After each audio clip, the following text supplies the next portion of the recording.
এই মুহূৰ্তত চৰকাৰী কৰ্মচাৰীসকলৰ বাবে জনাব বিচাৰিছোঁ বিগ ব্ৰেকিং নিউজ। এইবাৰ কৰ্মচাৰীসকলৰ দৰমহা পেঞ্চন সন্দৰ্ভত পুনৰ ডাঙৰ আপডেট আহিছে।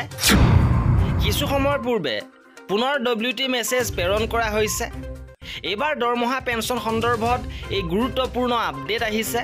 সবিশেষ আপোনালোকক জনাব বিচাৰিছোঁ। ভিডিঅ'টো প্ৰথমৰ পৰা শেষলৈকে চাই থাকিব।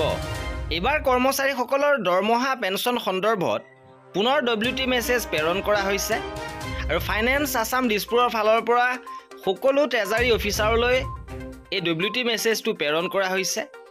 ইয়াত উল্লেখ কৰিছে 2025-26 বিত্তীয় বৰ্ষৰ বাবে সাধাৰণ বাজেট বিধানসভাই গৃহীত কৰিছে আৰু কোষাগাৰ বিষয়াসকলক ইয়াৰ দ্বাৰা সকলো ধন লাভ কৰিবলৈ নিৰ্দেশ দিয়া হৈছে।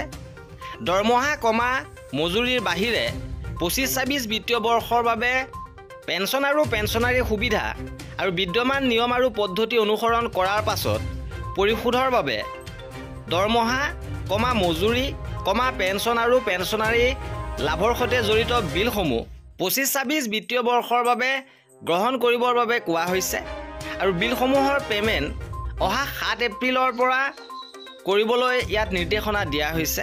7 এপ্ৰিলৰ পৰা বিলসমূহৰ পে'মেণ্টৰ প্ৰক্ৰিয়াকৰণ কৰা হ'ব। আৰু এই আছিল এই ভিডিঅ'টোত। কৰ্মচাৰী আৰু পেঞ্চনাৰৰ সকলো খবৰ পাই থাকিবৰ বাবে আমাৰ চেনেলটো ছাবস্ক্ৰাইব কৰি ৰাখিব। ভিডিঅ'টো শেষলৈকে চোৱাৰ বাবে বহুত ধন্যবাদ।